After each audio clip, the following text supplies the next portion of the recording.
नमस्कार, state bulletin में आप सभी का स्वागत है। मैं हूं आपके साथ नलिनी सिंह पालीवाल। सीएम भूपेश बघेल ने आज एमसीबी जिले के केल्हारी में कांग्रेस प्रत्याशी गुलाब कमरो के पक्ष में आम सभा को संबोधित किया। वहीं कोरिया जिले के बैकुंठपुर में विधानसभा के कांग्रेस प्रत्याशी अंबिका सिंह देव के पक्ष में भी आम सभा को संबोधित कर बड़ी घोषणा की।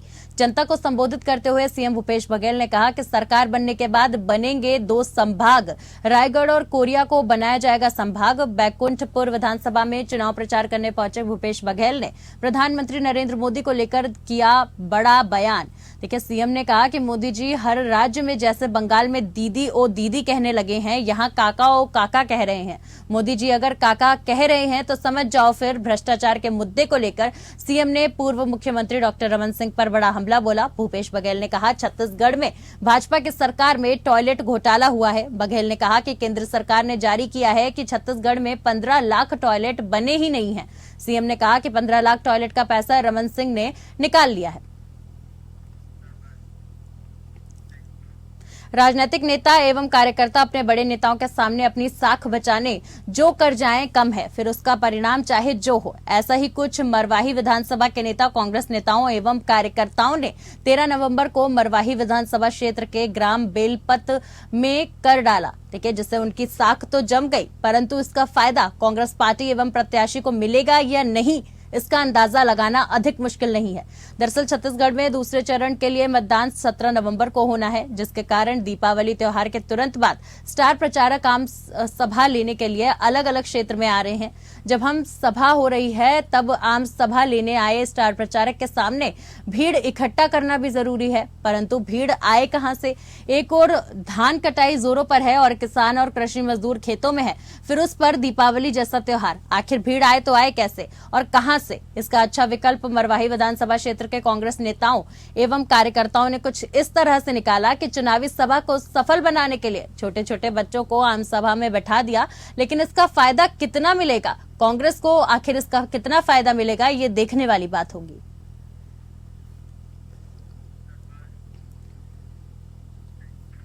चुनाव प्रचार अभियान के क्रम में रायपुर उत्तर विधानसभा क्षेत्र की जनता ने सोमवार शाम WRS कॉलोनी में आयोजित भाजपा की चुनावी सभा में केंद्रीय मंत्री धर्मेंद्र प्रधान को सुना।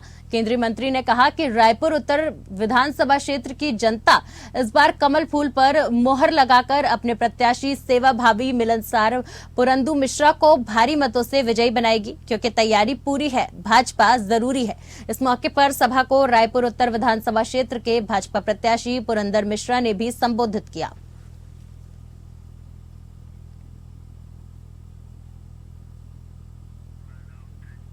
केंद्रीय शिक्षा और कौशल विकास मंत्री धर्मेंद्र प्रधान ने भाजपा कार्यालय एकात्म परिसर में संवाददाता सम्मेलन का संबोधन करते हुए कहा कि अब तक घोटालों का रिकॉर्ड बना रहे भूपेश बघेल अब मोदी गारंटी से डर कर घोषणा घोटाला कर रहे हैं। महिलाओं का हर महीने 500 रुपए का खा जाने वाले अब रंग बदल रहे हैं। जब से देश में नरेंद्र मोदी के नेतृत्व में भारतीय जनता पार्टी की सरकार बनी है, लगातार नारी सशक्तिकरण के कार्य हो रहे हैं। उन्होंने कहा कि करोड़ों शौचालय बनाकर मोदी सरकार ने नारी को सम्मान से जीने का अवसर प्रदान किया।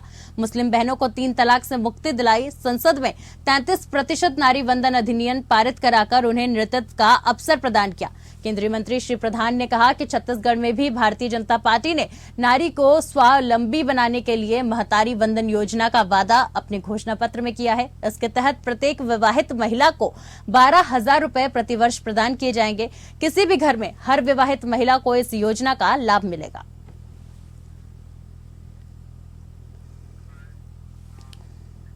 कांग्रेस की छत्तीसगढ़ प्रभारी कुमारी शैलजा ने राजीव भवन में पत्रकारों से चर्चा करते हुए कहा कि पहले चरण के मतदान के बाद यह स्पष्ट हो गया है कि राज्य में 3/4 बहुमत से कांग्रेस की सरकार बन रही है। पहले चरण की सभी 20 सीटें कांग्रेस जीतेगी।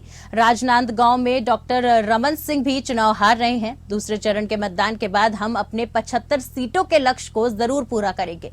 हमारी सरकार ने पिछले 5 सालों में जो काम किया था, हमारे वोट मांगने का वही बड़ा आधार था। दीपावली के शुभ अवसर पर लक्ष्मी पूजा के दिन कांग्रेस पार्टी ने महिलाओं के लिए छत्तीसगढ़ गृह लक्ष्मी योजना लॉन्च करने का निर्णय लिया। हमारी सरकार बनने के बाद कांग्रेस प्रत्येक महिला को 15,000 रुपए प्रतिवर्ष देगी। कुमारी शैलजा ने कहा कि भाजपा ने महिलाओं से फॉर्म भरवाकर उसे बेशर्मी पूर्वक कूड़े कचरे में फेंक दिया। भाजपा का ये कृत्य महिलाओं के साथ असंवेदनशीलता है। मोदी की गारंटी के नाम से भाजपाइयों ने माता बहनों से फॉर्म में उनकी निजी जानकारी, मोबाइल नंबर, आधार कार्ड, कुछ फॉर्म में उनका अकाउंट नंबर, घर का पता लेकर उसे सड़कों और कचरे के ढेर में फेंककर महिलाओं के निजता का हनन किया है। उनके जीवन को, मान सम्मान को खतरे में डाल दिया है। एमसीबी जिला के केल्हारी स्कूल ग्राउंड में मुख्यमंत्री भूपेश बघेल ने कांग्रेस प्रत्याशी गुलाब कमरो के पक्ष में जनसभा को संबोधित किया। उन्होंने भाजपा पर हमला बोलते हुए कहा कि पहली चरण का मतदान हो चुका है, जिसमें भाजपा बुरी तरह से हार रही है। इस बार डॉक्टर रमन सिंह भी बुरी तरीके से हार रहे हैं। पूरे छत्तीसगढ़ में पिछले विधानसभा चुनाव के जैसे इस बार भी कांग्रेस के पक्ष लहर रहे हैं, लेकिन दूसरी तरफ भारतीय जनता पार्टी सिर्फ ठगने का काम करती है। वो जितने भी वादे किए सभी से मुकर जाती है। आदिवासियों को जर्सी गाय देने की बात कही थी, वो भी नहीं दिया। उन्होंने कहा कि भाजपा पार्टी के प्रदेश चेहरे पर लोग विश्वास करना छोड़ दिया है, तो मोदी जी अपने नाम का गारंटी दे रहे हैं। मोदी जी 15 लाख देने का बात कहते हैं, लेकिन आज तक किसी के खाते में कुछ भी नहीं आया। मोदी ने काला धन वापस करूंगा कहा था, लेकिन काला धन समाप्त नहीं हुआ है। रोजगार, कोरोना समाप्त करने के बहाना थाली बजवाया, उसकी कोई गारंटी नहीं है।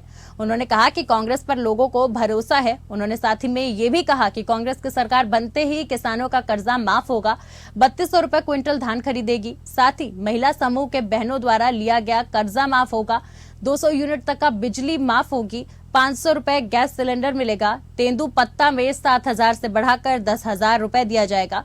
केंद्र सरकार मदद करे या ना करे, छग में 17.5 लाख आवास बनाएंगे, मुफ्त इलाज होगा।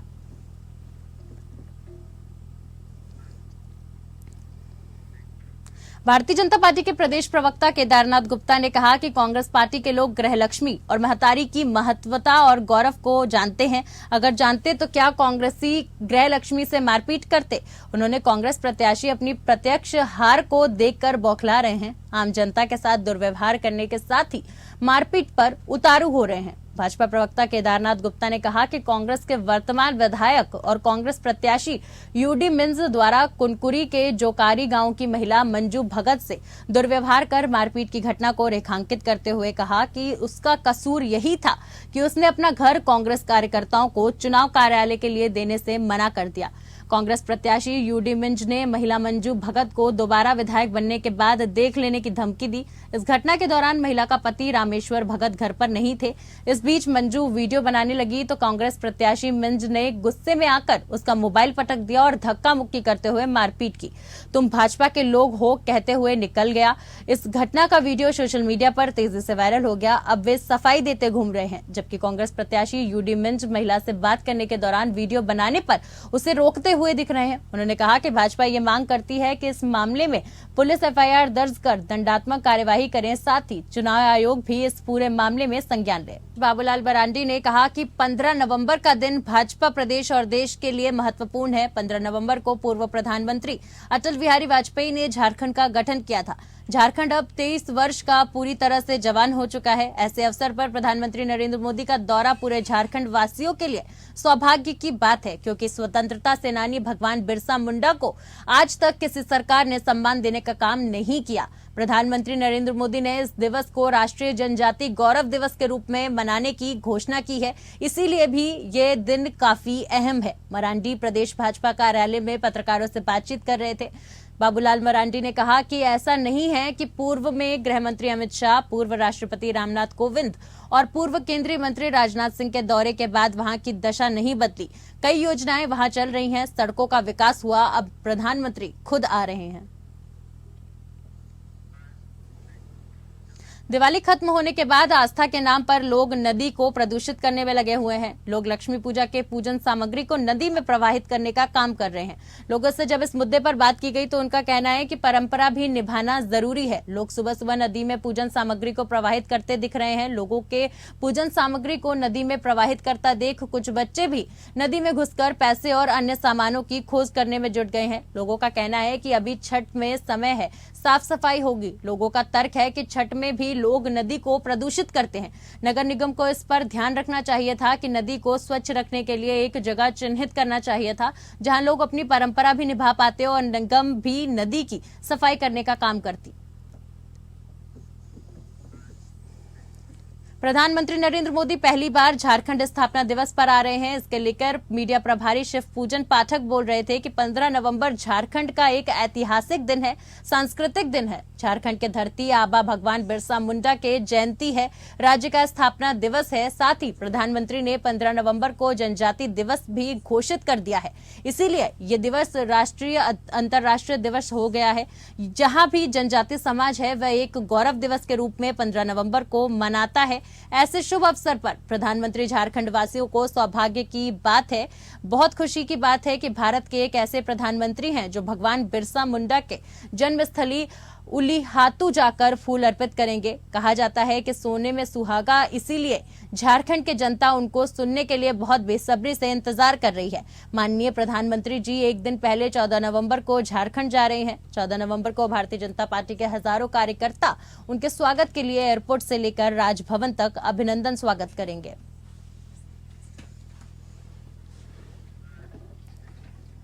जनजाति गौरव दिवस के अवसर पर प्रधानमंत्री नरेंद्र मोदी के खूंटी और उलीहातू आगमन की तैयारी अंतिम चरण पर है। खूंटी और उलीहातू में प्रधानमंत्री के आगमन को लेकर विशेष तैयारियां की जा रही हैं। प्रधानमंत्री की सुरक्षा की कमान संभालने वाले एसपीजी का दस्ता पहुंच चुका है। बिरसा मुंडा की जन्मस्थली सज धज कर तैयार है। बिरसा और उनके वंशजों के घर को विशेष तौर पर सजाया गया है। बिरसा कॉलेज फुटबॉल स्टेडियम में आयोजित होने वाली सभा को लेकर टेंट, मंच, लोगों के बैठने स्टॉल आदि का निर्माण कार्य अंतिम चरण पर है। प्रधानमंत्री के आगमन को लेकर अनिगड़ा और उलीहातू में हेलीपैड का निर्माण कार्य पूरा किया जा रहा है। हेलीकॉप्टर लैंडिंग का रिहर्सल भी किया गया। खूंटी में अनिगड़ा स्थित हेलीपैड से लेकर बिरसा कॉलेज स्टेडियम तक सभी सरकारी भवन और दीवारों को रंग पेंट किया जा रहा है। बता दें कि जगह जगह सोहराई पेंटिंग की गई है। प्रधानमंत्री के आगमन को लेकर व्यापक सुरक्षा व्यवस्था की जा रही है। हेलीपैड, उलीहातू और सभा स्थल पर एसपीजी के जवानों ने कमान संभाल ली है। खूंटी में हेलीपैड से लेकर सभा स्थल तक भारी संख्या में सुरक्षाकर्मी तैनात किए गए हैं। वहीं उलीहातू में भी चप्पे चप्पे पर जवान तैनात हैं। उलीहातू जनजाति गौरव दिवस के अवसर पर प्रधानमंत्री नरेंद्र मोदी के खूंटी और उलीहातू आगमन की तैयारियां अंतिम चरण पर हैं। खूंटी और उलीहातू में प्रधानमंत्री के आगमन को लेकर विशेष तैयारियां की जा रही हैं। प्रधानमंत्री की सुरक्षा की कमान संभालने वाले एसपीजी का दस्ता पहुंच चुका है। बिरसा मुंडा की जन्मस्थली सज धज कर तैयार हो गई है।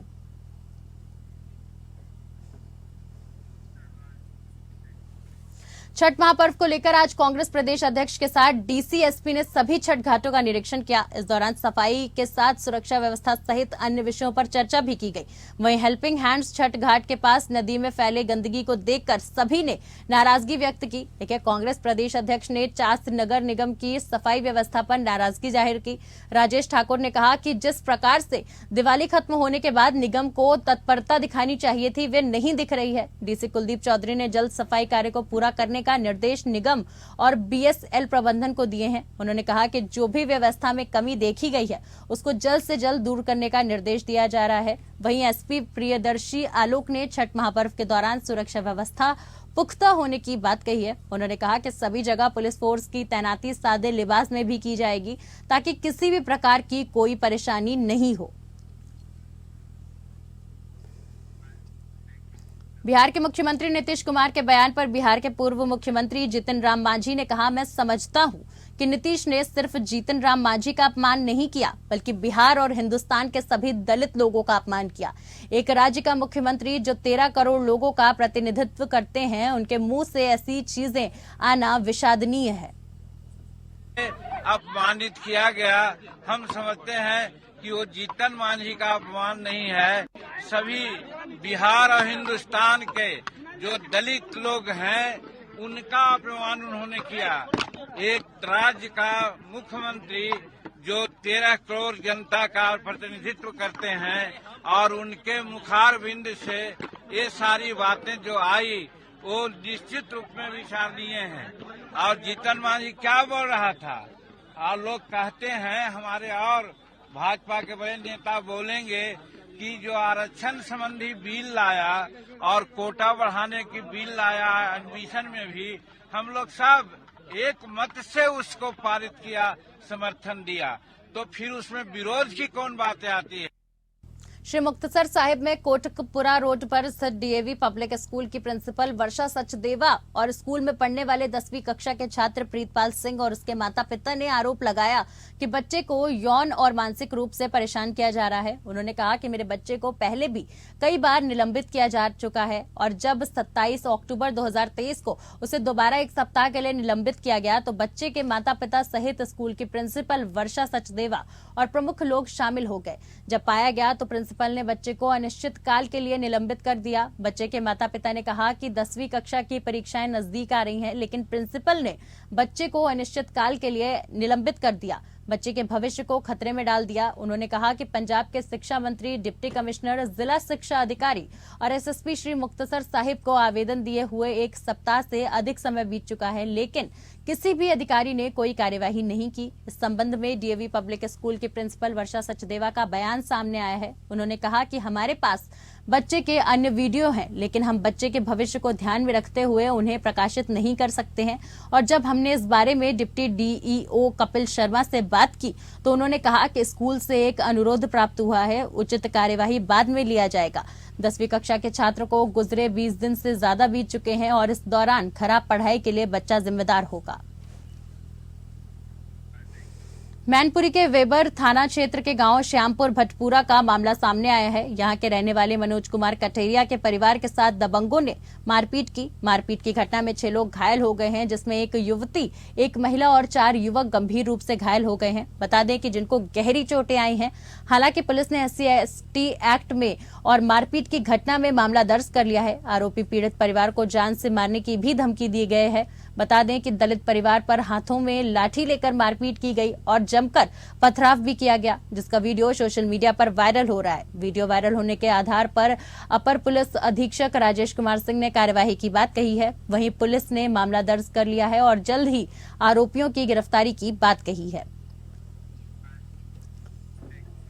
मध्य प्रदेश चुनाव प्रचार में जाते हुए झांसी पहुंचे यूपी के डिप्टी सीएम केशव प्रसाद मौर्य ने राहुल गांधी पर जमकर निशाना साधा। मध्य प्रदेश को भ्रष्टाचार की कैपिटल बताने के राहुल के बयान पर पलटवार करते हुए केशव प्रसाद मौर्य ने कहा कि राहुल गांधी ऐसी पार्टी के अध्यक्ष रहे हैं जिसे भ्रष्ट पार्टी माना जाता है।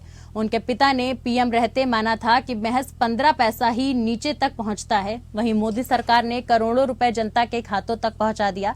ऐसे में साफ है कि भ्रष्ट कौन है, भ्रष्टाचार की अम्मा कौन है और भ्रष्टाचार वाली पार्टी कौन है। डिप्टी सीएम ने कहा कि मध्य प्रदेश में भाजपा की आंधी और मोदी की सुनामी चल रही है। मुख्यमंत्री पद के प्रत्याशी कमलनाथ स्वयं चुनाव हार रहे हैं।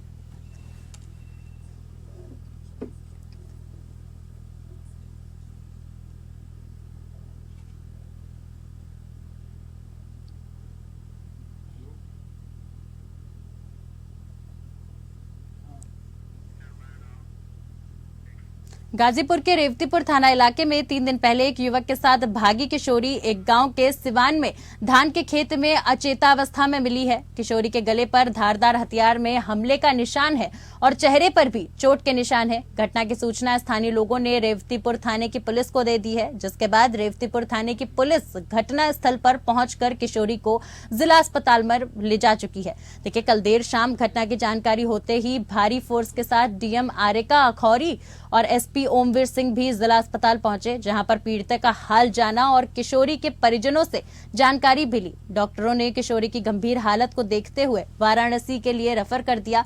जिला अस्पताल में मौजूद एसपी ओमवीर सिंह ने बताया कि एक गांव के सिवान में एक 15 साल की किशोरी अचेता अवस्था में मिलने की जानकारी स्थानीय लोगों ने रेवतीपुर थाने को दी है। किशोरी के पिता ने 3 दिन पहले रेवतीपुर थाने में एक युवक द्वारा बहला फुसलाकर भगा ले जाने का मामला दर्ज कराया था। किशोरी के पिता ने जिन लोगों पर आरोप लगाया उन सभी को हिरासत में ले लिया गया है और पूछताछ लगातार जारी है। वहीं किशोरी से रेप के संबंध में एसपी ने बताया कि मेडिकल रिपोर्ट्स आने के बाद ही कुछ कहा जा सकता है।